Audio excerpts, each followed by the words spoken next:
हम लोग बात करेंगे about equipotential surface. Equipotential surface.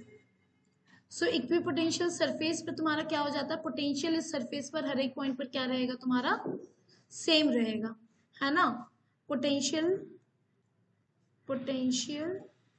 Is same at all the points, है ना। सो लेटर से कि ये हमारा एक इक्विपोटेंशियल सरफेस है, तो इसके सरफेस पर हर एक पॉइंट अगर सेम पोटेंशियल पर है, सो यहाँ पर work done in taking a charge from A to B, किसी भी एक पॉइंट से दूसरे पॉइंट पर अगर हमारे को चार्ज को लेकर के जाना है, सो वर्क डन क्या हो जाएगा तुम्हारा, Q इंटू डेल्टा वी, ये होता है work done. Since V is same everywhere, therefore delta V is equal to 0 हो जाएगा, and thus work done in taking a charge from one point to another on an equipotential surface is 0। Clear है, इसको लिख लिया क्या, बड़े आगे, है ना। सो यहाँ पर देखो यही सारा सब कुछ तुम्हारे को दे रखा है। V जो है वो तुम्हारा, तो जैसे कि अगर हमारे पास एक पॉइंट चार्ज है, तो एक पॉइंट चार्ज की वजह से तुम्हारा इक्विपोटेंशियल सरफेस कैसा होगा, spherical surfaces with charge placed at the centre, क्योंकि चार्ज, एक पॉइंट चार्ज की वजह से जो तुम्हारा पोटेंशियल होता है वो हो जाता है तुम्हारा KQ/R। तो स्फेरिकल सरफेस अगर बनाएंगे तो R जो है हर एक पॉइंट के लिए सेम रहेगा, तो किसी भी एक स्फेरिकल सरफेस पर जो पोटेंशियल होगा वो हर एक पॉइंट पर तुम्हारा सेम होगा। तो ये तुम्हारे को 1 मार्क में पूछा जा सकता है कि draw equipotential surface for a point charge. तो इसको एक दो सरफेस बना करके दिखा दो।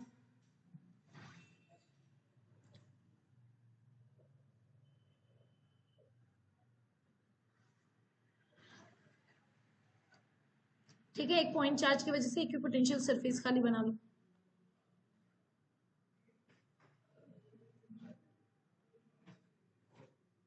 नोट नहीं कर रही बेटा कि नोटेड है ठीक है। हाँ मतलब यहाँ पर तुम्हारे को जो जो तुम्हारे को लग रहा है कि नहीं नोटेड है या फिर शॉर्ट में लिखना है, उनको तुम अपने हिसाब से लिखते रहो। डन, बड़े आगे, ऑल राइट। अब देखो यहाँ पर तुम्हारा, अगर तुम फील्ड के बारे में हम लोग बात करें, तो इस पॉइंट चार्ज की वजह से, ये पॉजिटिव नेचर का है चार्ज, तो फील्ड जो है वो कैसा होगा, रेडियली आउटवर्ड डायरेक्शन में होगा। यानी कि यहाँ पर हमारा सरफेस के कैसा है, फील्ड परपेंडिकुलर है। तो इक्विपोटेंशियल सरफेस के लिए ये जो तुम्हारा प्रॉपर्टी होता है ना, कि फील्ड जो है इस perpendicular to the equipotential surface, ये किसी भी चार्ज कॉन्फ़िगरेशन की वजह से अगर तुम्हारे पास कहीं पर भी फील्ड है, वहां पर अगर तुम्हारे को इक्विपोटेंशियल सरफेस बनाना है, so you have to make sure that the field is perpendicular to the equipotential surface. Alright, so यहाँ पर तुम्हारे को वही दे रखा है, this is true in general for any charge configuration, for any charge configuration, equipotential surface through a point is normal to the electric field at that point.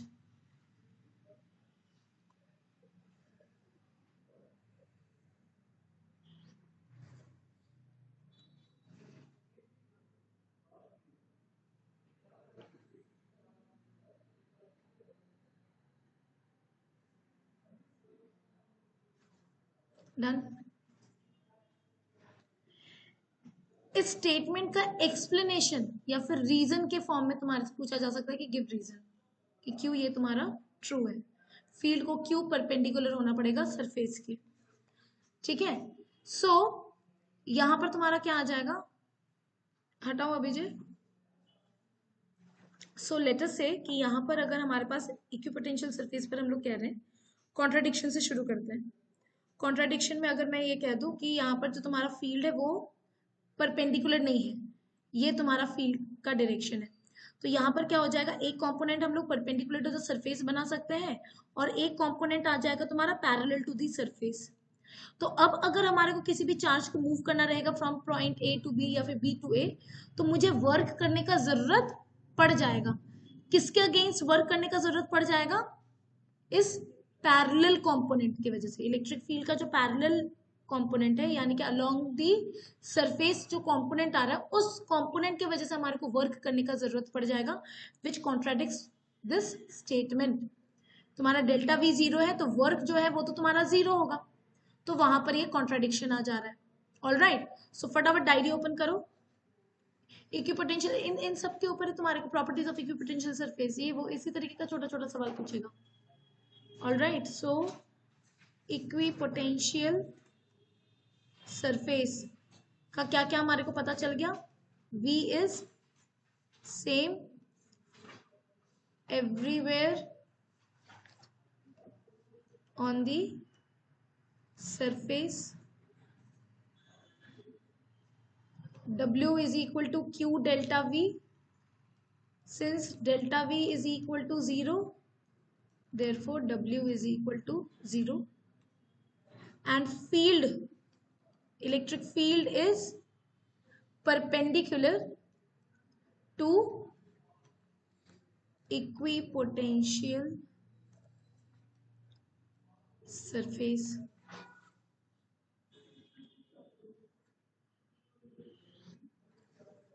Done.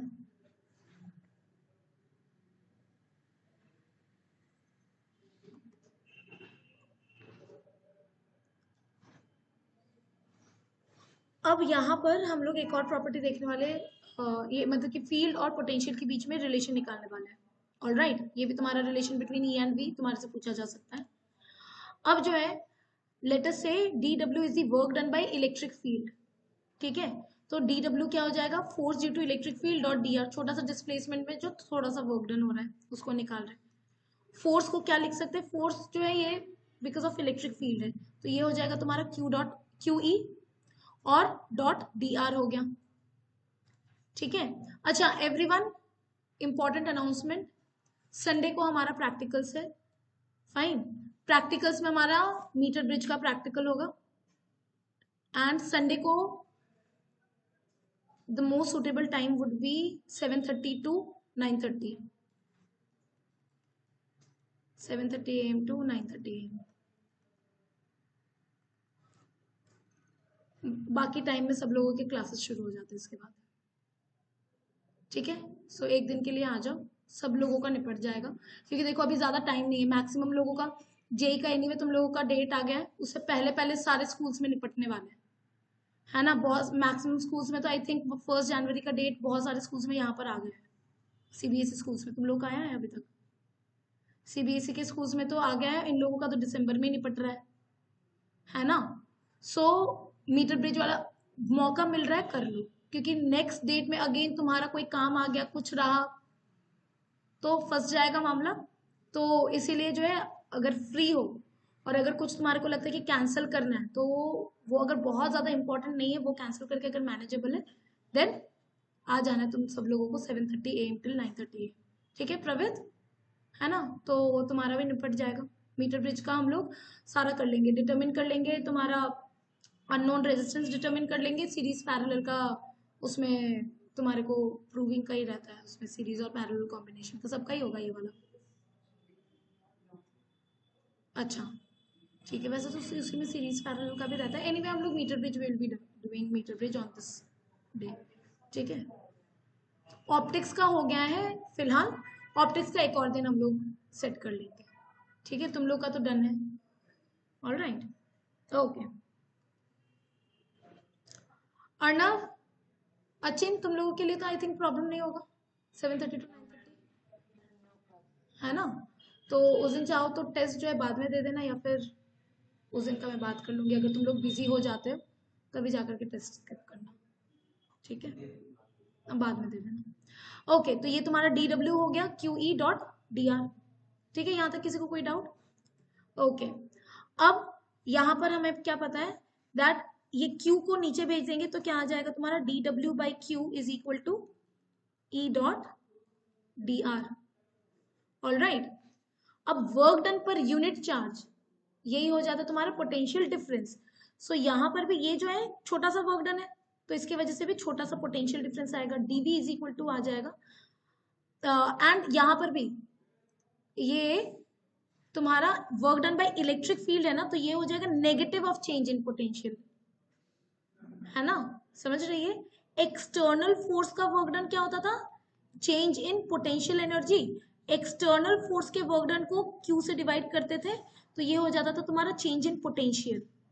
All right, work done अगर हम लोग slowly करें, तुम्हारे को ध्यान होगा मैंने बताया था, work done by external plus work done by internal is equal to zero हो जाएगा, because change in kinetic energy is zero.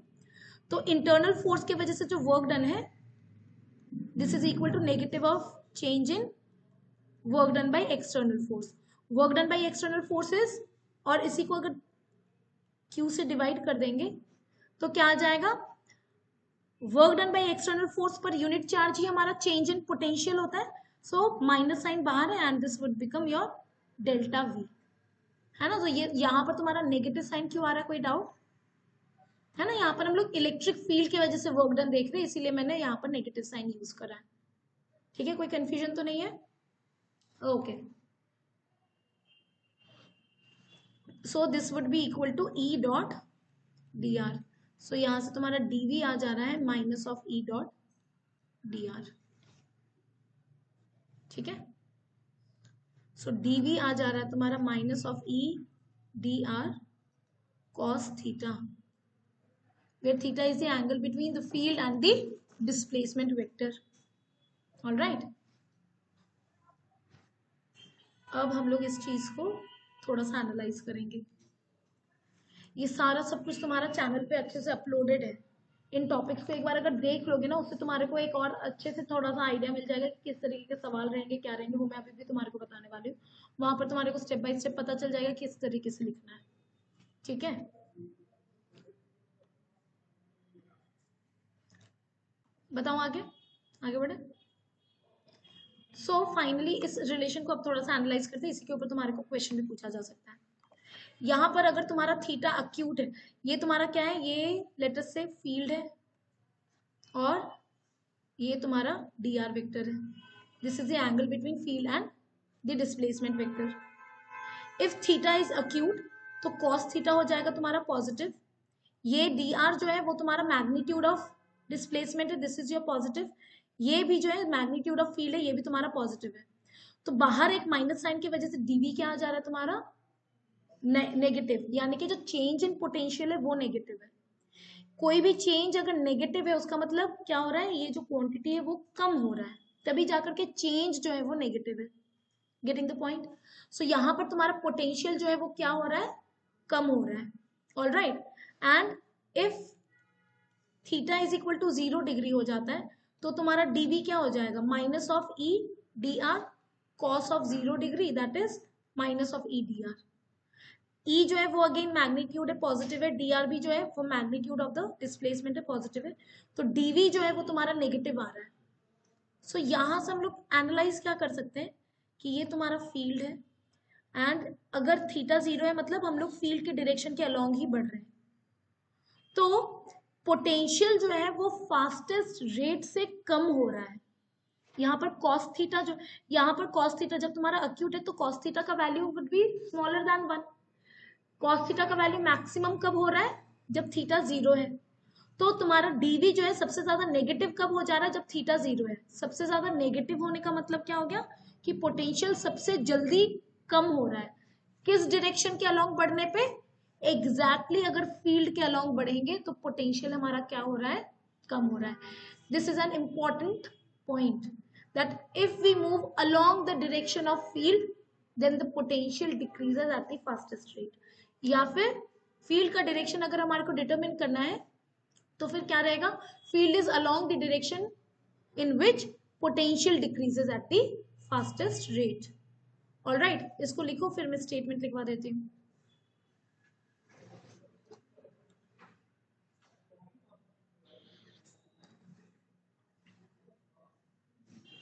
प्रवित क्या कर रहा है, लिख रहा है।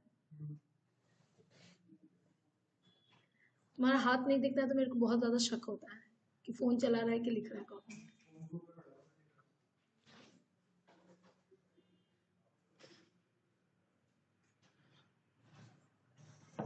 ये लोग स्टार्टिंग से वाले बच्चे हैं ना, स्टार्टिंग से देखा है ना इन लोगों को, तो बहुत ज्यादा मेरे को शक होने लगा है।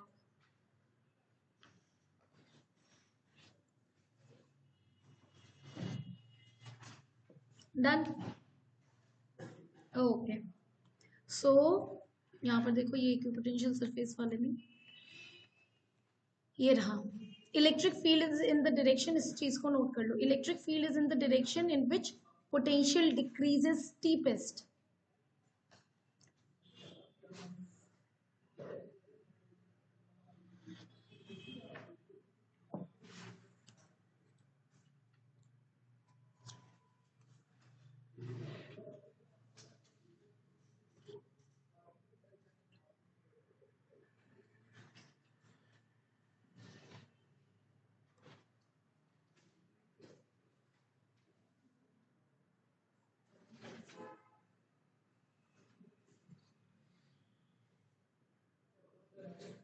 Done, okay. सो अब हमारे को क्या क्या पता है, अगर हम लोग इक्विपोटेंशियल सरफेस की मदद से समझने का कोशिश करें, लेटर से कि हमारे पास एक इक्विपोटेंशियल सरफेस है, इसका इस सरफेस पर पोटेंशियल V है एंड इसके ऊपर एक और सरफेस है, इस सरफेस का पोटेंशियल जो है वो V प्लस डेल्टा V है, लेटर से, ऑलराइट। एंड मैं यहाँ पर मार्क कर रही हूँ फील्ड जो है वो तुम्हारा डायरेक्ट फील्ड जो है वो perpendicular to the equipotential surface तो हो गई, एंड लेटर से जो फील्ड है वो तुम्हारा इस डायरेक्शन में, जिस डायरेक्शन में मैंने शो कर रखा है ऊपर के डायरेक्शन में। सो यहाँ पर मुझे ये बताओ सरफेस ए का पोटेंशियल ज्यादा होगा कि सरफेस बी का पोटेंशियल ज्यादा होगा? वेरी वेरी गुड, ए का पोटेंशियल ज्यादा होगा। डेल्टा वी जो है उसका मतलब क्या है, ये खुद एक नेगेटिव क्वांटिटी है, समझ पा रहे हो? कहां से मुझे समझ में आ रहा है, मैं ये कह रही हूँ कि फील्ड जो है वो ऊपर की तरफ है, तो फील्ड के अलोंग बढ़ने से अभी अभी हमने क्या देखा कि पोटेंशियल क्या हो रहा है तुम्हारा, कम हो रहा है, डिक्रीज हो रहा है। तो किसका पोटेंशियल ज्यादा होगा, ए का पोटेंशियल ज्यादा होगा as compare to be.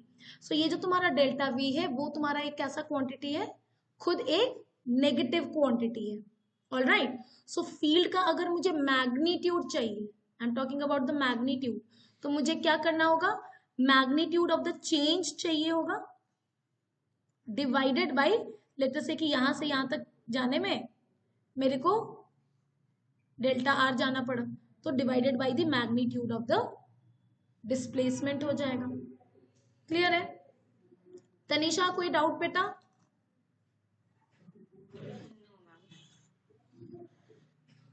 Delta we खुद एक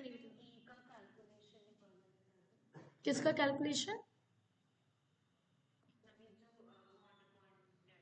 देखो हम लोग यहाँ पर मैग्नीट्यूड ऑफ फील्ड निकाल रहे हैं, ठीक है।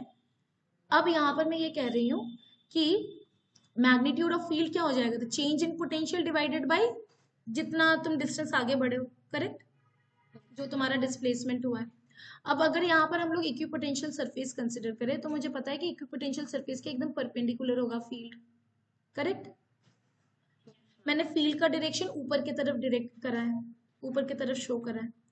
तो अभी अभी हमने सीखा था कि फील्ड का जो फील्ड के डायरेक्शन के अलोंग अगर हम लोग आगे बढ़ेंगे तो फिर पोटेंशियल क्या होता है, डिक्रीज होता है, राइट। तो ए के पोटेंशियल को अगर मैंने v बोला है और बी के पोटेंशियल को v प्लस डेल्टा v बोला है, तो यहाँ पर जो चेंज है, जो डेल्टा v है, वो खुद एक कैसा क्वांटिटी होगा, एक नेगेटिव क्वांटिटी होगा। Getting the point? सो अगर मुझे फील्ड का मैग्नीट्यूड चाहिए अब, तो हम लोग क्या करेंगे, जो चेंज का मैग्नीट्यूड है वो डिवाइडेड बाय डेल्टा, और डेल्टा वी के मैग्नीट्यूड को अगर मुझे लिखना रहे, जैसे कि अगर मैं तुम्हारे को बोलूँ -2 का तुम मेरे को मैग्नीट्यूड बताओ, तो -2 का मैग्नीट्यूड क्या हो जाएगा तुम्हारा, 2। तो इसको बेसिकली कैसे लिखे हम लोग, माइनस ऑफ -2, ये लिखा है। डेल्टा वी खुद एक कैसा क्वांटिटी है, एक नेगेटिव क्वांटिटी है। अगर मुझे इसको इसके मॉड के साइन को हटा करके मुझे इसको मैग्नीट्यूड को लिखना रहे, तो हम लोग कैसे लिखेंगे इसको, very very good, minus of delta we, क्योंकि ये डेल्टा वी खुद एक नेगेटिव क्वांटिटी है, can be any negative number, इसका वैल्यू जो है वो -2 या -0.2 समथिंग ऐसा है, तो बाहर के नेगेटिव साइन की वजह से ये क्वांटिटी क्या हो जा रहा है तुम्हारा, positive divided by delta R. इस तरीके का प्रूविंग तुम्हारे से पूछा जा सकता है, ऑलराइट। एट टाइम्स जो है ना बोर्ड में तुम्हारा थोड़ा सा सवाल इसी वजह से ट्रिकी हो जाता है, थोड़ा सा लैंग्वेज चेंज कर देगा, ठीक है। तो मैंने जैसे तुम लोग को बताया था 70 से लेकर के 80 के बीच में लाने एवरेज रिजल्ट तुम्हारा यही रहता है, और एन एवरेज तुम लेकर के आ जाओगे। इजी से मीडियम क्वेश्चन इतने नंबर के हो जाते हैं। जो थोड़े से ट्रिकी सवाल रहते हैं उनके वजह से ही तुम्हारा स्कोर एकदम से शूट अप होता है ना। तुम्हारे को 90 95 से ऊपर चाहिए तो थोड़ा सा तुम्हारे को इन डेप्थ जाना है, बस। क्लियर है? सो यहाँ पर ये वाला तुम्हारे को वही दे रखा है, its magnitude is given by the change in magnitude of potential per unit displacement normal to the equipotential surface at that point. Normal क्यों? क्योंकि नॉर्मल डायरेक्शन में ही तुम्हारा फील्ड है। ठीक है, तो सेकंड पॉइंट को भी नोट कर लो।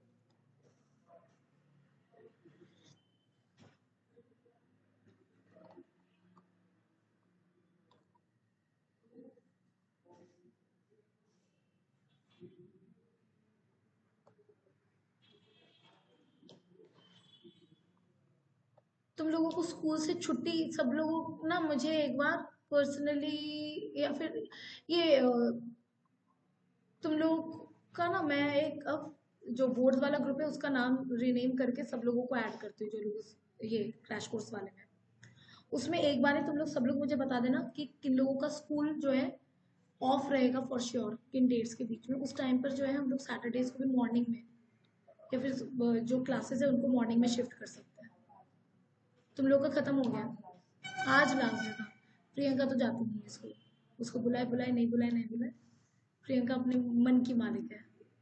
अभी जाएगा तो चिल्ले। तुम लोगों का अभी पेपर चल रहे हैं, कब तक? 26 ऑफ दिसंबर, 26 तक की देर, 24 को खत्म होगा ना शायद से पेपर। हाँ ठीक है भाई, मंडे तो। और प्रवीत तुम्हारा डन खत्म? अच्छा, तुम अर्शिया तुम्हारा 21 से अब और नहीं बुलाएंगे ना स्कूल में? एक्स्ट्रा क्लास है, एक्स्ट्रा क्लास है। तुम्हारा क्या बोल रहा था अभी? सुबह में मैथ्स की होती कितने बजे तक? 8 से 11, हाँ ठीक, वो हम लोग देख लेंगे, उस हिसाब से एडजस्ट करके कुछ रखेंगे, है ना। ज़्यादा से ज़्यादा तुम लोगों का ट्यूसडेज और सैटरडेज को जो है मैं मॉर्निंग में बुलाऊंगी एट मैक्स, क्योंकि तुम लोगों का केमिस्ट्री के साथ क्लैश होता है और इन लोगों का सैटरडे को तुम लोगों का क्लास रहता है। तो ट्यूसडे अगर ज़रूरत पड़ा तो, स्टार्टिंग में जितना ज़्यादा निपट जाता है ना तो सही रहेगा, लास्ट लास्ट में फिर तुम लोग प्रैक्टिस कर पाओगे। ठीक है, अगर ज़रूरत पड़ा तो तभी जाकर के चेंजेस लाएंगे, अदरवाइज नहीं लाएंगे। ओके, सो ये इक्विपोटेंशियल सरफेस वगैरह सारा सब कुछ हो गया, ये सब हमने कर लिया था, है ना। एंड अब रहता है हमारा potential energy of a dipole in external field. Potential energy of a dipole in external field.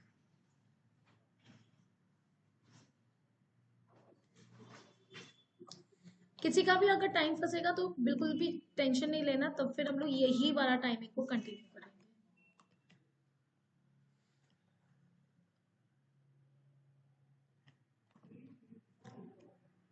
Okay,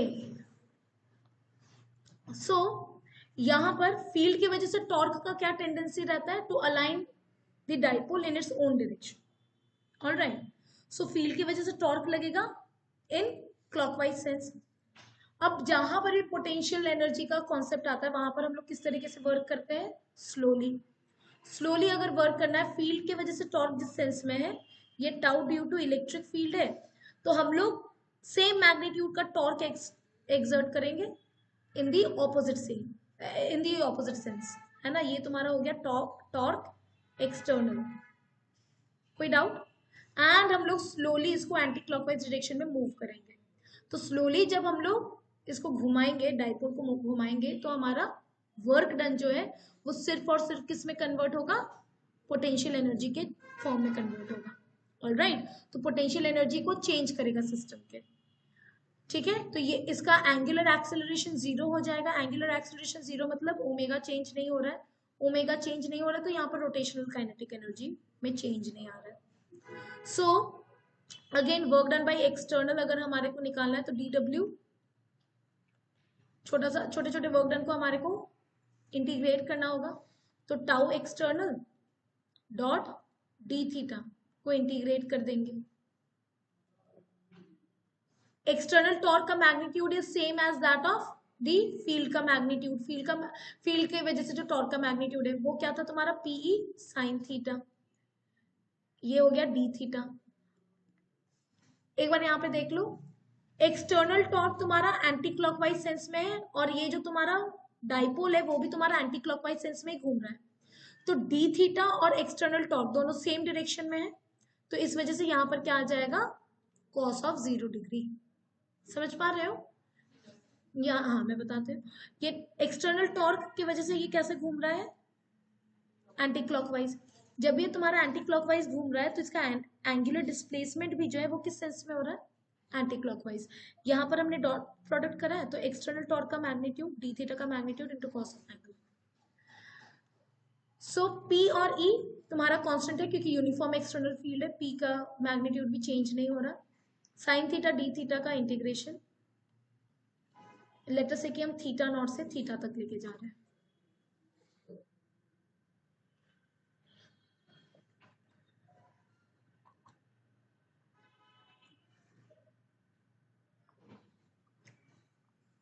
Arshia तुम्हारे को होम असाइनमेंट नहीं मिला है ना फर्स्ट चैप्टर का?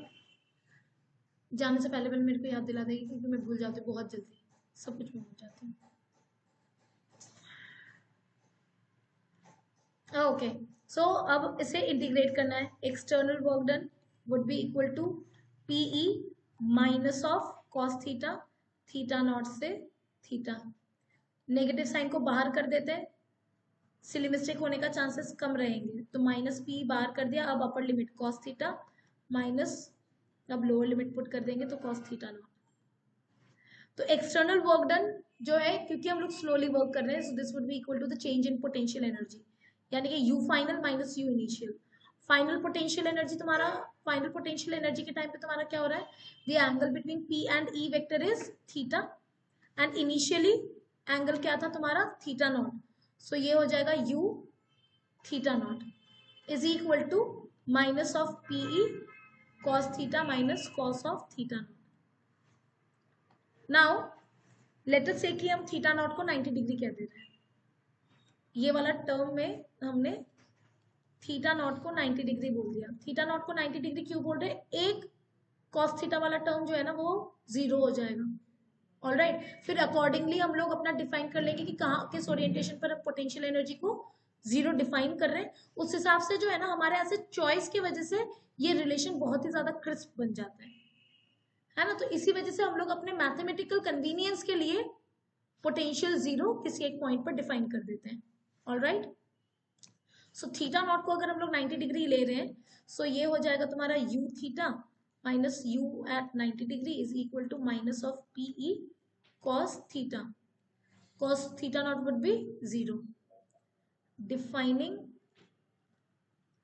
u 90 डिग्री, यानी कि जब डाइपोल मोमेंट और फील्ड के बीच में एंगल 90 डिग्री है तब हम लोग पोटेंशियल एनर्जी को डिफाइन कर रहे हैं दैट इट इज 0, उसको मैंने रेफरेंस लेवल मान लिया है। सो यहाँ पर से u as a function of theta निकल के आ जा रहा है हमारा minus PE cos theta that is minus of p vector dot e vector. फटाफट करके इस रिलेशन को भर दो डायरी में, है ना, ऊपर का कॉपी करना है और हेडिंग देना है डायरी में, विदाउट हेडिंग नहीं लिखना है कुछ भी। यहाँ तक चलेगा और ऊपर, है ना।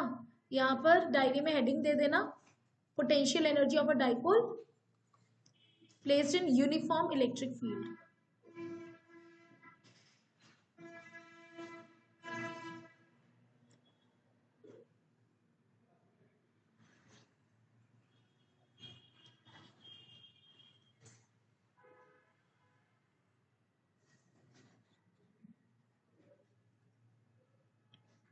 संडे को ना मैं इस चैप्टर का भी असाइनमेंट्स का प्रिंट आउट्स रेडी रखूंगी, सब लोग कलेक्ट कर लेना।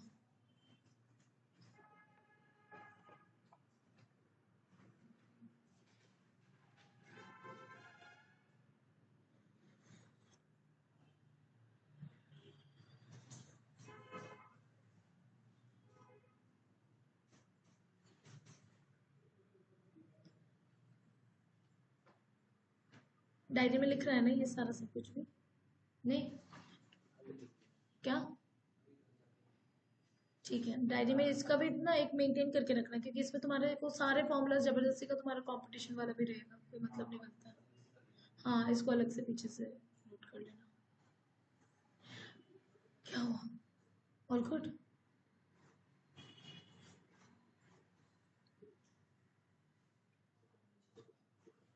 अब नीचे कर दो, ये रहा।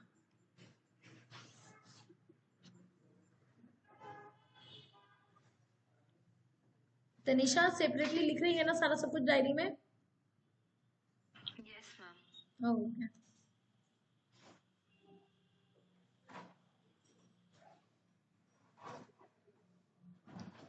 तुम्हारा नीट का भी डेट आ गया है, पता है ना? 7th में ही है अब। मैम नीट का नहीं पता था जी। नीट का भी आ गया। नीट का तो सबसे पहले था 28 में। इन लोगों के साथ तो और मजेदार हुआ है, इन लोगों को पहले बता दिया गया था 28 में होगा, या फिर 11 जून या फिर 18 जून होगा, और फिर बम फूटा कि नहीं 7th में ही हो रहा है, जो सबसे पहले जो डेट्स थे।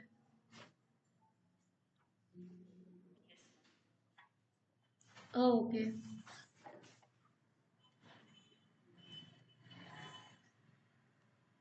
सो ये हमारा आ गया पोटेंशियल एनर्जी। यहाँ पर अब तुम्हारे से क्या पूछेगा? स्टेबल इक्विलिब्रियम, अनस्टेबल इक्विलिब्रियम के बारे में पूछेगा, द कंडीशंस। ठीक है, तो ये तुम्हारा आ जाएगा स्टेबल इक्विलिब्रियम। स्टेबल इक्विलिब्रियम का मतलब क्या हो जाता है? Potential energy of the system should be minimum, U is minimum. तो फिर अगर तुम्हारे को U को मिनिमम रखना है तो मिनिमम कब होगा? जब cos थीटा का वैल्यू +1 होगा, तो बाहर के नेगेटिव साइन की वजह से पोटेंशियल एनर्जी मिनिमम हो जाएगा। सो इसका कंडीशन क्या हो जाएगा? cos theta should be equal to 1, this implies theta is equal to 0 degree. यानी कि पोटेंशियल एनर्जी मिनिमम कब होता है? जब डाइपोल मोमेंट वेक्टर और फील्ड जो है वो सेम डायरेक्शन में है। ऑलराइट, डायग्रामेटिकली शो कर देना है। और U मिनिमम क्या हो जाएगा? U minimum would be minus of PE। Clear है? ये हो जाएगा तुम्हारा कंडीशन ऑफ स्टेबल इक्विलिब्रियम।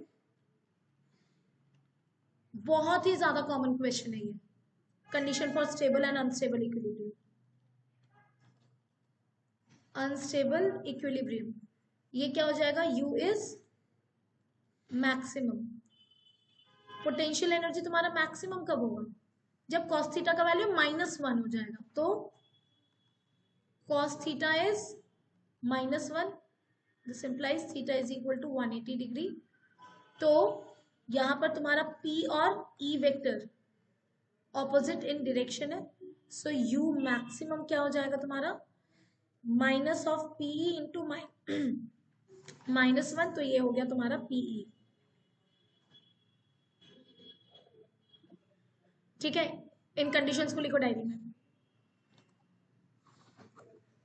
तुम्हारे को कैसे याद रहेगा कि क्या क्या बोला मैंने डायरी में? ओके,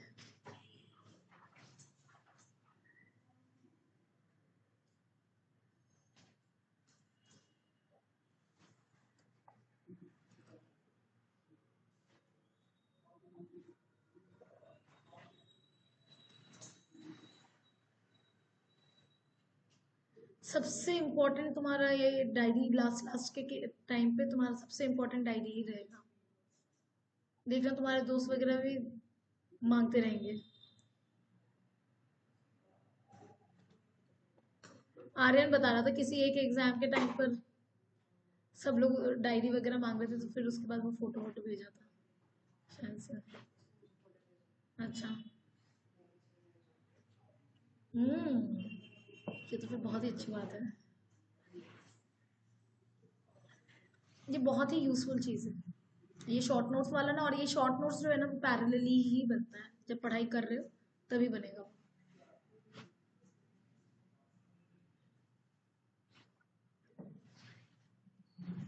बन गया?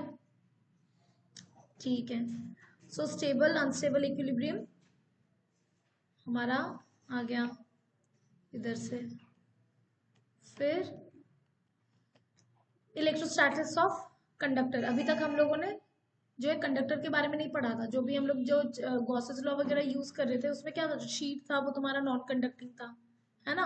अब कंडक्टर के बारे में हम लोग बात करते हैं। कंडक्टर के अंदर जो है तुम्हारा फील्ड 0 होगा। फील्ड क्यों 0 होगा? क्योंकि कंडक्टर में हम लोग ये मानते हैं कि infinite number of free charges है। ऑलराइट, सो लेट अस से इसको मैंने एक्सटर्नल फील्ड में एक्सपोज करा, तो यहां पर क्या होगा, चार्ज डिस्ट्रीब्यूशन होना शुरू होगा। ऑलराइट, चार्ज इस तरीके से डिस्ट्रीब्यूट होते रहेंगे, सच तब तक डिस्ट्रीब्यूट होते रहेंगे चार्जेस जब तक फील्ड जो है, बाहर का फील्ड को ये अंदर के जो चार्ज डिस्ट्रीब्यूशन है उसकी वजह से जो फील्ड है वो एग्जैक्टली क्या ना कर दे, कैंसिल ना कर दे, तब तक चार्ज डिस्ट्रीब्यूशन होता रहेगा। और ये कंडक्टर में क्यों पॉसिबल है? क्योंकि कंडक्टर के पास infinite number of free charges है। ऑलराइट, सो यहाँ पर तुम्हारे को वही दे रखा है that there may be also an external field in this static situation। हम लोग इलेक्ट्रोस्टैटिक्स के बारे में बात कर रहे हैं। in this static situation when there is no current inside or on the surface of the conductor, electric field is 0 everywhere inside the conductor। ये तुम्हारा डिफाइनिंग प्रॉपर्टी ऑफ कंडक्टर हो जाता है। ऑल राइट, सो खाली इस लाइन को note कर लो, inside a conductor electrostatic field is 0। यहाँ पर सारा सब कुछ तुम्हारे को एक्सप्लेनेशन दे रखा है, अभी खाली ऊपर ऊपर वाले लाइंस को लिखते रहो, बोल्ड लाइन।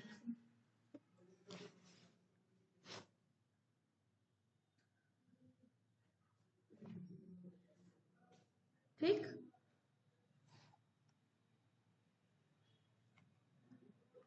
बढ़े आगे। At the surface of a charged conductor, electrostatic field must be normal to the surface at every point, है ना।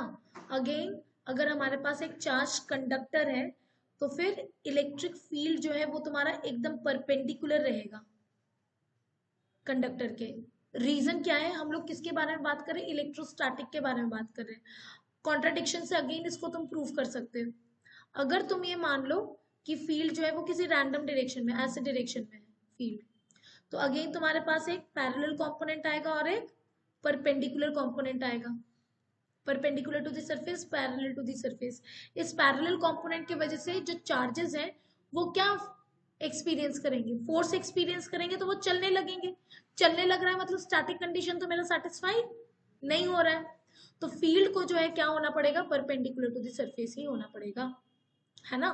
सो यहाँ पर क्या करो, अभी जो नोट करोगे इस चीज को नोट करो एंड ये डायग्राम बना करके लिख दो। यहाँ पर ये डायग्राम बनाओ और लिख दो फ्रॉम कॉन्ट्राडिक्शन, शॉर्ट में लिखो from contradiction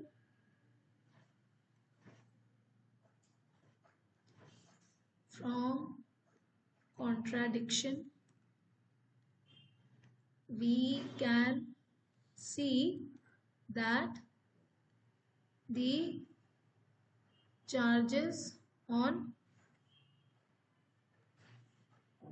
the surface will experience force due to E parallel and hence the charges cannot be static। आगे का तो लैंग्वेज में लिख लोगे, ये वाला इंपॉर्टेंट लाइन को खाली नोट कर लो। सो इलेक्ट्रिक फील्ड को जो है तुम्हारा परपेंडिकुलर ही होना पड़ेगा सरफेस के।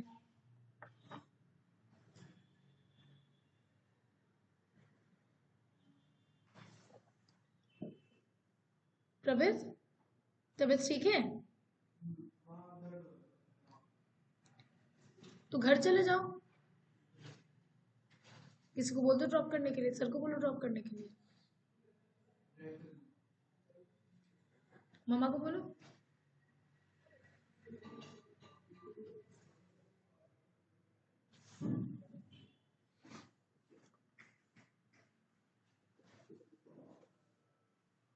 Done, okay. अब थर्ड पॉइंट तुम्हारा क्या आ जा रहा है, इंटीरियर में, कंडक्टर के इंटीरियर में तुम्हारा स्टैटिक कंडीशन में, सारा बात हमारा स्टैटिक कंडीशन में हो रहा है, किसी भी तरीके का एक्सेस चार्ज नहीं रह सकता। ऑलराइट, सो यहाँ पर क्या होगा, क्योंकि चार्जेस जो है वो मूव कर सकते हैं कंडक्टर के विदिन, तो चार्जेस जो है वो सेंटर बीच वाले पोर्शन में क्यों रहना पसंद करेंगे, वो तो अपने जितना दूर हो सकता है उतना दूर रहना पसंद करेंगे। इस वजह से क्या हो जाता है, स्टैटिक कंडीशन में जो है चार्जेस जो है वो तुम्हारा सरफेस पे चला जाता है, इंटीरियर ऑफ द कंडक्टर में कोई भी तुम्हारा चार्ज अक्यूमुलेट नहीं होगा। क्या हुआ? ठीक है,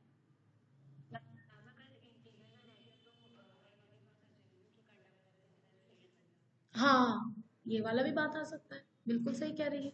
और सरफेस में जो है तुम्हारा, या अगर पॉजिटिव चार्ज है तो सरफेस से ही ओरिजिनेट होगा, और अगर नेगेटिव चार्ज है तो सरफेस पे ही टर्मिनेट हो जाएगा, अंदर में फील्ड नहीं पहुंचेगा। और वैसे भी, और अंदर, अच्छा चलो अगर हम लोग ये भी मान ले कि यहाँ पर कोई पॉजिटिव चार्ज जो है, पॉजिटिव चार्ज है उसकी वजह से फील्ड ऐसा भी जाएगा ऐसा भी रहेगा, ये भी हो सकता है। लेकिन ड्रिफ्टिंग इस तरीके से ही होगा, क्योंकि यहाँ पर क्या है ना, इसकी वजह से ये फोर्स एक्सपीरियंस करने लगेगा अंदर का फ्री चार्ज, तो वो फोर्स की वजह से चलना शुरू कर देगा। तो ड्रिफ्टिंग तब तक होता रहेगा जब तक अंदर में फील्ड जीरो ना हो जाए। अगेन ये क्यों पॉसिबल है? क्योंकि ये एक कंडक्टर है और इसके पास इनफाइनाइट फ्री चार्जेस है, तो तब तक यहाँ पर ड्रिफ्टिंग होता रहता है जब तक कि जो है अंदर फील्ड जीरो ना हो जाए। समझ रही है? हाँ हाँ हाँ बिल्कुल, फ्री चार्जेस ड्रिफ्ट होने लगेंगे, है ना। तो हमेशा तुम्हारा इस तरीके से डिस्ट्रीब्यूशन होगा, सच दैट कि फील्ड इनसाइड तुम्हारा जीरो हो जाए। ठीक, ओके। और इसको गॉसेस लॉ से भी तुम्हारा को प्रूव करके रखा है यहाँ पर। गॉसेस लॉ के थ्रू भी तुम्हारा किस तरीके से प्रूफ हो जाएगा? फर्स्ट स्टेटमेंट के through, field inside inside the conductor would be zero. All right, so यहाँ पर अगर हम लोग कहीं पर भी अगर गॉसियन सरफेस बनाए, कोई और कलर चूज करते हैं, ये कंडक्टर के अंदर अगर हम लोग इस तरीके से गॉसियन सरफेस अगर बनाएंगे, ऑल राइट, सो यहाँ पर तुम्हारा E dot D S has to be zero, क्योंकि ई इज जीरो एवरीवेयर। तो अगर तुम्हारा close integration of E dot D s is zero, this implies that q by epsilon naught, charge enclosed by epsilon naught also has to be zero only, यानी कि charge enclosed would be zero, है ना। तो चाहो तो short में लिख दो, using Gauss's law it can be prove, या फिर ये इतना जो छोटा सा लिखा है वही चीज को लिख लो और थोड़ा सा जूम कर देते इसको, है ना। This implies charge enclosed by epsilon naught is zero and hence charge enclosed has to be zero। तो जो भी एक्सेस चार्ज होगा, अगर हम लोग कोई भी चार्ज को इंजेक्ट करेंगे कंडक्टर में तो फिर वो सरफेस पे ही जाएगा।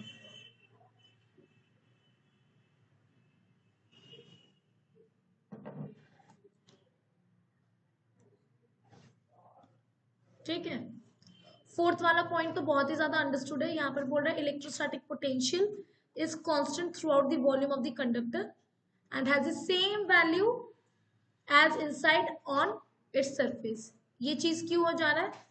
Field inside is zero, field हमारे को पता है क्या होता है, minus dV by d r, वो तुम्हारा जीरो है, यानी कि v जो है वो तुम्हारा क्या हो जा रहा है? कांस्टेंट। ठीक है, सो जो भी पोटेंशियल तुम्हारा सरफेस का होगा, सरफेस से जैसे ही अंदर आ रहा है फील्ड जीरो, पोटेंशियल चेंज होना बंद हो गया। तो जो भी पोटेंशियल सरफेस का होगा वही पोटेंशियल तुम्हारा अंदर का होगा। ध्यान है, और नॉन कंडक्टिंग स्फीयर अगर है हमारे पास, कंपटीशन वाले, नॉन कंडक्टिंग स्फीयर अगर है हमारे पास तो, और वो यूनिफॉर्मली चार्ज है, पोटेंशियल इनसाइड द स्फीयर,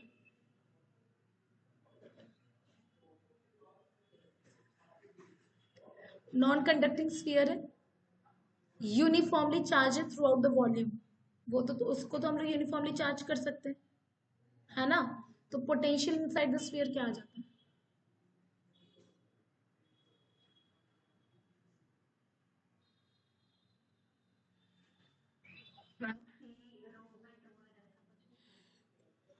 ऐसा कुछ, मैंने तुम्हारे को एग्जैक्ट रिलेशन पूछा है, ऐसा कुछ तो नहीं पूछा है।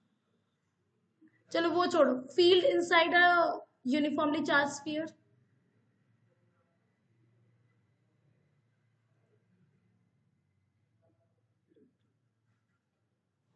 चार ऑप्शन में दे रही हूँ, क्या खाना पसंद करोगे? लात, मुक्का,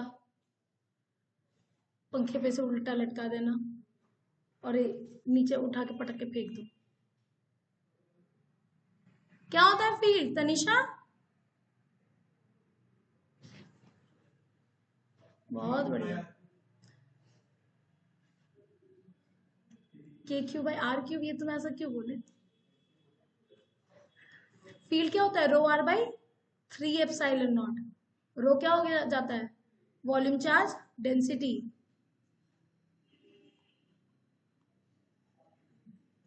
डायरी रिवाइज करना शुरू कर दो बेटा, वरना इतना जो मेहनत किया है सब पानी में चला जाए। डायरी रिवीजन अब तुम लोगों का डेली बेसिस पर होना चाहिए। जो तुम्हारा 11th का छूटा हुआ है उसको रहने दो, लेकिन जो चीज तुमने इतने अच्छे से करा है उस चीज को जितना पॉलिश कर सकते हो उस चीज को करो एकदम नियम तरीके से ना। तुम लोग बांध लो, तुम लोग कंपटीशन वाले तो एकदम स्किप कर ही नहीं सकते हो डायरी, कि तुम्हारे को एवरी सिंगल डे तुम्हारे को डायरी रिवाइज करना है 15 मिनट्स के लिए। जहां तक हो गया फिर नेक्स्ट डे जहां तक कंप्लीट हुआ था उसके बाद से कंटिन्यू करो। ऐसे ऐसे करके तुम्हारे को करना है। नहीं बेटा,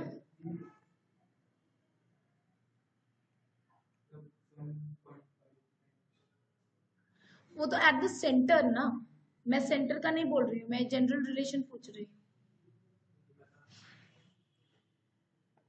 ओके, और चलो ठीक है, अभी तो नॉर्मल वाला ही कंटिन्यू करते हैं। उसके बाद फिर तुम लोगों का लास्ट में तुम लोग 5-10 मिनट ना मेरे से गाली खाने के लिए रेडी रहना। अब से मैं फॉर्मूलाज पूछूंगी इधर कंपटीशन वाले।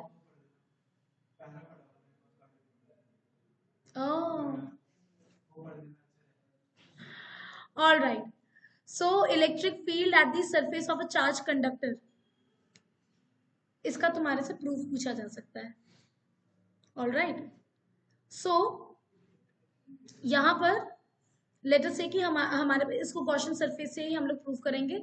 ये इसका प्रूफ अगेन कॉमन है, ये इंपॉर्टेंट है इसका प्रूफ, ठीक है। सो यहाँ पर तुम्हारे पास क्या आ जाएगा? लेटर से कि हमने एक कंडक्टर कंसिडर करा है। हाँ जी, कुछ बोलना चाह रही है?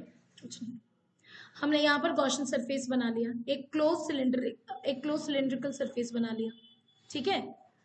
यहाँ पर ये जो सिलेंड्रिकल सरफेस है, ये जो तुम्हारा गॉसियन सरफेस है, वो आधा कंडक्टर के बाहर है और आधा कंडक्टर के अंदर है। ऑल राइट, अब फील्ड इनसाइड दी कंडक्टर क्या हो जाता है? 0। सो यहाँ पर जो है तुम्हारा नीचे वाला जो तुम्हारा सरफेस है, मतलब कि अगेन यहाँ पर क्या करेंगे? गॉसियन सरफेस जब ये गॉसियस लॉ जब हम लोग लगाएंगे, इस क्लोज सरफेस को 3 सरफेसेस में ओपन कर देंगे। ये हो जाएगा तुम्हारा E dot DS1। All right, ये तुम्हारा ये हो गया तुम्हारा DS1, ये नीचे वाला हो गया तुम्हारा DS2 और ये वाला हो गया तुम्हारा DS3। तो इस बार तुम्हारा DS2 वाला जो है वो 0 हो जाएगा। क्यों? क्योंकि इस बार यहाँ पर फील्ड 0 है, इस वजह से, क्योंकि ये वाला जो तुम्हारा सरफेस है वो कंडक्टर के अंदर है। DS3 वाला टर्म भी तुम्हारा 0 हो जाएगा। क्यों? क्योंकि फील्ड जो है, हाँ, वो 90 डिग्री बना रहा है एरिया वेक्टर से, तो DS3 वाला भी गायब होगा, बचेगा कौन सा? खाली DS1 वाला। Is equal to charge enclose by epsilon naught. तो ये हो जाएगा तुम्हारा फील्ड जो है यूनिफॉर्म, मतलब कि हम लोग बहुत छोटा सा सरफेस एरिया ले रहे हैं तो वहां पर लगभग तुम्हारा फील्ड यूनिफॉर्म है। ऑल राइट, तो E इंटीग्रेशन ऑफ DS1 क्या हो जाएगा यहाँ पर? वो तुम्हारा सरफेस एरिया दे देगा, इसका एरिया ऑफ क्रॉस सेक्शन को अगर हम लोग A कह दे रहे तो ये हो जाएगा तुम्हारा sigma into A। All right, so and divided by epsilon naught, तो ये तुम्हारा E हो गया तुम्हारा सिग्मा बाई एप्सिलॉन नॉट। ये जो भी हम लोग एरिया ले रहे हैं ना वो लोकल एरिया बहुत ही छोटा सा ले रहे हैं, ठीक है। सो ये तुम्हारा फील्ड आ गया sigma by epsilon not. Sigma अगर पॉजिटिव नेचर का है तो आउटवर्ड नॉर्मल की तरफ रहेगा फील्ड, नेगेटिव नेचर का है तो इनवर्ड नॉर्मल की तरफ रहेगा फील्ड, ठीक है। सो ये वाला खाली ध्यान रखना, ये वाला जो एरिया है ये हम लोग बहुत ही छोटे से सेक्शन का बात कर रहे हैं।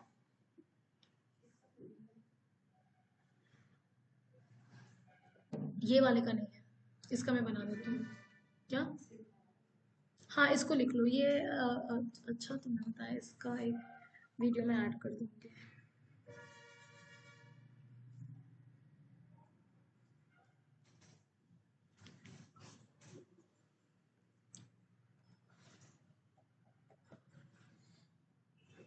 इसका मेरे को अभी एक मैसेज ड्रॉप कर देगी टिशा, इस वाले का उसका है ना, एक मैसेज ड्रॉप कर देना।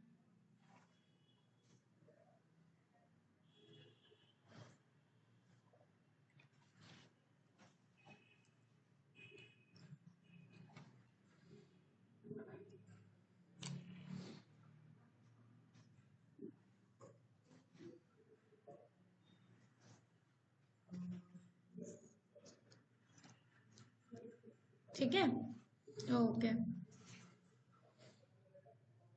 ये इस एरिया को जो है ना एक छोटा सा करेक्शन कर लो, तो इस एरिया को कैपिटल ए नहीं लिख करके ये जो हमने एरिया मान रखा है ना इसको डेल्टा एस, ऐसा डेल्टा एस मान रखा है, तो उसी डेल्टा एस को लिख दो, डेल्टा एस, क्योंकि ना ये ज्यादा अप्रोप्रिएट नोटेशन है टू शो दैट कि छोटा सा एरिया एलिमेंट पर हम लोग बात कर रहे हैं। तो डेल्टा एस कैंसिल होगा and this will be sigma by epsilon not.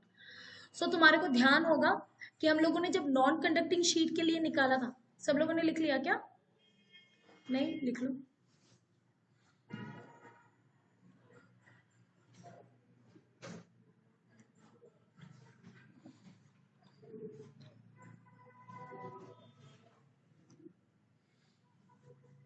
ऐसे तुम्हारे को देख करके बार बार मुझे क्यों लग रहा है कि कुछ बोलते बोलते रुक जा रही है? बड़े आगे? नो मैम, लिख रही हूँ नोट। ओह,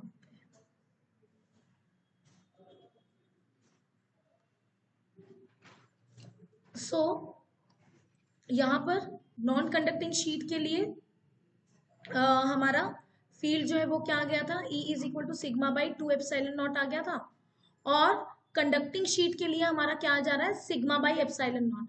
सो यहाँ पर कंडक्टिंग शीट में तुम्हारा एक एक्स्ट्रा सिग्मा बाई एप्सिलॉन, मतलब कि सिग्मा बाई एप्सिलॉन नॉट को कैसे समझ सकते हैं, sigma by 2 epsilon not plus sigma by 2 epsilon not, ऐसा समझ सकते हैं, करेक्ट है। तो कंडक्टर के केस में हमारे पास एक extra sigma by 2 epsilon not का फैक्टर आ जा रहा है। उसका रीजन क्या है, जब हम लोग चार्ज को डिस्ट्रीब्यूट कर रहे हैं, ये जो तुम्हारा पतला सा शीट है, जितना भी पतला हो उसका कुछ ना कुछ तो थिकनेस होगा ही। नॉन कंडक्टिंग शीट के केस में क्या हो रहा है, जब हम लोग चार्ज को डिस्ट्रीब्यूट कर रहे हैं तब वो सिर्फ और सिर्फ एक ही फेस पर डिस्ट्रीब्यूट हो रहा है, ऑलराइट। लेकिन यही चीज जब हम लोग कंडक्टिंग शीट के लिए कर रहे हैं, जब मैं यहाँ पर चार्ज को डिस्ट्रीब्यूट करूंगी तो वो क्या होगा, वो तो पूरे के पूरे आउटर सरफेस में डिस्ट्रीब्यूट होगा। सो यहाँ पर वो ऑटोमेटिकली क्या होगा, पीछे वाले सरफेस पे भी क्या हो जाएगा, डिस्ट्रीब्यूट हो जाएगा। समझ पा रहे हो, जो पीछे वाला फेस है, गेटिंग द पॉइंट। सो यहाँ पर क्या हो रहा है, यहाँ पर एक फेस की वजह से contribution sigma by 2 epsilon not है जो फ्रंट फेस है, और बैक फेस की भी वजह से एक और additional sigma by 2 epsilon naught आ रहा है। ये चीज नहीं हो पा रहा है in case of non conducting sheet, क्योंकि नॉन कंडक्टिंग शीट में क्या हो रहा है, जहां पर हम लोग चार्ज को रख रहे हैं चार्ज खाली उसी फेस पर है, तो एक फेस की वजह से फील्ड जो है वो तुम्हारा क्या है, सिग्मा बाई 2 एप्सिलॉन नॉट ही है। बस क्या हो रहा है, जब हम लोग कंडक्टिंग शीट में जब हम लोग चार्ज को डिस्ट्रीब्यूट करें तो वो दोनों फेसेस पे अपने आप डिस्ट्रीब्यूट हो जाएगा, तो दोनों फेसेस की वजह से नेट कॉन्ट्रीब्यूशन हमारा आ जाता है sigma by epsilon not. Clear है, ओके। एंड लास्ट हमारा आ जाता है शील्डिंग इफेक्ट, इलेक्ट्रोस्टैटिक शील्डिंग। एक बार वन नोट दिखाना, ये कंपटीशन वालों को मैंने अभी बोल दिया है, इस क्लास के बाद 5-10 मिनट मैं इनको फॉर्मूलाज अब पूछूंगी पुराने। अब मैं देखती हूँ कहाँ से इनका डायरी नहीं रिवाइज होता। यूनिफॉर्म स्फीयर का फील्ड नहीं याद है, पोटेंशियल नहीं याद है अंदर का,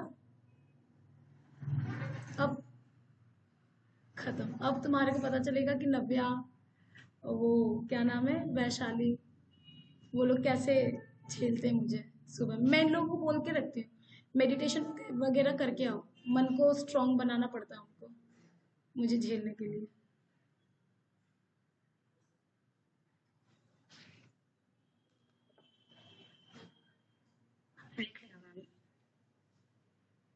ओके, इलेक्ट्रोस्टैटिक शील्डिंग, ठीक है। इलेक्ट्रोस्टैटिक शील्डिंग में तुम्हारा क्या हो जाता है, लेट अस से कि अगर हमारे पास कोई भी कैविटी है किसी एक कंडक्टर में, है ना, कंडक्टर के अंदर हम लोगों ने क्या सीखा, फील्ड जो है वो 0 है ना। तो फील्ड अगर तुम्हारा 0 है, एक तुम्हारा ना फैराडेज केज वाला एक सवाल शायद से पीवाईक्यू में आया था, या फिर क्वेश्चन में बहुत आता है एमसीक्यू वाला, वो पैराग्राफ बेस्ड जो एमसीक्यूज रहते हैं, होम असाइनमेंट में भी है वो, मेरे को जहां तक याद आ रहा है वो किसी एक पीवाईक्यू में ही था रिसेंट वाले में, ठीक है। तो उनमें तुम्हारा यही कॉन्सेप्ट है। सो फील्ड इनसाइड अ कंडक्टर हमेशा क्या होगा, 0। अगर एक्सेस चार्ज भी इसमें इंजेक्ट होता है तो क्या होगा, वो बाहर के सरफेस में ही रहेगा, it will make sure distribution इतना इस तरीके से होगा कंडक्टर के अंदर सच दैट की फील्ड इनसाइड द कंडक्टर क्या रहे, जीरो रहे। सो यही अगर हमारे पास अगर इस कंडक्टर के अंदर अगर एक कैविटी आ जाता है, ऑलराइट, इस तरीके से कोई कैविटी है, कैविटी एज इन कि ये वाला पोर्शन तुम्हारा कंडक्टर है, ऑलराइट, और यहां पर कुछ भी नहीं है। सो इस कैविटी से लगता हुआ अगर हम लोग एक गॉसियन सरफेस बनाए, इस कैविटी से लगता हुआ अगर हम लोग एक गॉसियन सरफेस बनाएंगे, ठीक है, तो यहां पर क्या हो जाएगा, ये वाला जो गॉसियन सरफेस है it is well within the conductor, तो यहां पर तुम्हारा फील्ड क्या होगा, जीरो। तो इस गॉसियन सरफेस पर अगर हम लोग यहाँ पर ये गॉसेस लॉ लगाएंगे तो close integration of E dot D S has to be equal to zero, क्योंकि field is zero everywhere. This implies charge enclosed by epsilon naught has to be equal to zero, correct. So यहाँ पर एक छोटा सा चीज छूट गया, यहाँ पर हम लोग ये कह रहे हैं कि अगर हम लोग यहाँ पर अभी भी अगर हमारे पास कोई कंडक्टर है, उसके अंदर कैविटी है, और उसके बाद अगर हम लोग कोई भी चार्ज को इंजेक्ट करेंगे, तो ये जो तुम्हारा इंजेक्टेड चार्ज है वो इस कैविटी वाले फ्री सरफेस पर अपीयर नहीं हो पाएगा। जो भी चार्ज है वो अभी भी तुम्हारा कहाँ डिस्ट्रीब्यूट होगा, आउटर सरफेस पे ही डिस्ट्रीब्यूट होगा। Is this point clear everyone? Cavity वाले फ्री सरफेस पर डिस्ट्रीब्यूट नहीं होगा, क्योंकि एकदम कैविटी से लगता हुआ जो मैंने ये डैश लाइन वाला गॉसियन सरफेस बनाया है, यहाँ पर फील्ड जो है हर एक पॉइंट पर जीरो है, क्योंकि it is with in the conductor, with in the conductor field को जीरो होना है। तो charge enclose by the Gaussian surface is zero, and hence कोई भी तुम्हारा फ्री, ये जो तुम्हारा चार्ज हम लोग एक्सेस चार्ज दे रहे हैं वो तुम्हारा इस फ्री सरफेस पर डिस्ट्रीब्यूट नहीं होगा, वो आउटर सरफेस पे ही डिस्ट्रीब्यूट होगा। क्लियर है? ये तुम्हारा पहला चीज हो गया। इसके ऊपर बेस तुम एक और सेकंड पॉइंट देख लो, है ना, एक्सेस चार्ज विल गेट, यहां पर लिख लो excess charge gets distributed on the outer surface.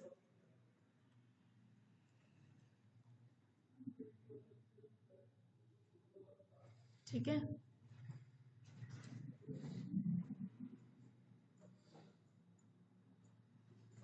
इसके बाद तुम्हारा क्या आ जाएगा, इसके बाद जो है यहाँ पर लेट अस से कि हमारे पास इस, तो इन शॉर्ट हमारे को क्या पता चला ऊपर वाले केस में, कि अगर कैविटी में, इस कैविटी किसी भी चीज को अगर मुझे इलेक्ट्रिक फील्ड से बचा के रखना है, तो इस कैविटी के अंदर किसी भी चीज को अगर हम लोग रख देंगे तो it will be free from the external field, कोई भी एक्सटर्नल फील्ड इस तक पहुंच नहीं पाएगा।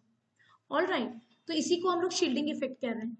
सेकेंडली जो है ना, इस तरीके का तुम्हारे को हो सकता है सवाल पूछा जाए अगेन, कि अगर हम लोग कैविटी के अंदर, लेट अस से कि मैंने एक चार्ज को हैंग कर दिया प्लस क्यू नेचर का, है ना, प्लस क्यू चार्ज अगर हैंग कर दिया, समझो ये तुम्हारा कैविटी के अंदर है एकदम, इसको हैंग कर दिया, तो यहां पर अब तुम्हारा क्या होगा, अगेन अगर मैं गॉसियन सरफेस बनाऊं well within the conductor, alright, so field हर एक पॉइंट पर इनसाइड दी कंडक्टर को क्या होना पड़ेगा, zero.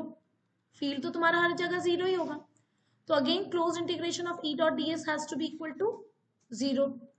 This implies q enclosed by epsilon naught is equal to zero, correct है? तो इस केस में क्या होगा, ये जो तुम्हारा प्लस क्यू, तो यहां पर तुम्हारा इस गॉसियन सरफेस के अंदर कितना चार्ज है, प्लस क्यू चार्ज है। सो यहां पर अगर नेट चार्ज को जीरो होना है with in the Gaussian surface, Tisha इधर देखिए, है ना, अगर गॉसियन सरफेस के अंदर नेट चार्ज को जीरो होना है तो यहां पर माइनस क्यू, यानी कि सेम मैग्नीट्यूड का नेगेटिव चार्ज कहां पर आ जाएगा, इनर सरफेस पर इस बार, एंड क्योंकि ये कंडक्टर तुम्हारा क्या है, न्यूट्रल है, तो अंदर वाले फेस पर अगर नेगेटिव चार्ज आया है तो बाहर वाले फेस पर सेम मैग्नीट्यूड का पॉजिटिव चार्ज अपीयर हो जाएगा। Is this point clear? तो इस बार तुम्हारा अगर अंदर वाले फेस पे, मतलब कि अगर कैविटी के अंदर प्लस क्यू है तो तब तुम्हारा कैविटी वाले फ्री सरफेस पर कितना चार्ज इंड्यूस होगा, -q, एंड आउटर सरफेस पर जो तुम्हारा चार्ज इंड्यूस हो रहा है वो तुम्हारा +q हो जा रहा है। क्लियर है? ज्यादा से ज्यादा तुम्हारे पे इतना ही पूछेगा, इसके डिटेल में और हम लोग नहीं जा रहे एट मैक्स। इसका आने का चांसेस कम है, बट फिर भी जो है देखा गया कि एट टाइम्स पूछ दिया गया, तो जब तुम्हारे सिलेबस में तो करेगा। Alright, so in the next class हम लोग स्टार्ट कर देंगे विद कैपेसिटेंस। नेक्स्ट क्लास में तुम्हारा खत्म हो जाएगा। मंडे को सबसे पहले डिस्कशन हो रहा है, प्लीज सब लोग अपना असाइनमेंट कंप्लीट करो, तुम्हारा तो कंप्लीट है ना, बाकी सब लोग भी अपना असाइनमेंट को एकदम अप टू डेट कर दो। ऑलराइट, तो सबसे पहले हम लोग डिस्कशन करेंगे, then will be starting with capacitance, और उसी के साथ हमारा ये वाला चैप्टर भी ओवर हो जाएगा। ऑलराइट, सो ये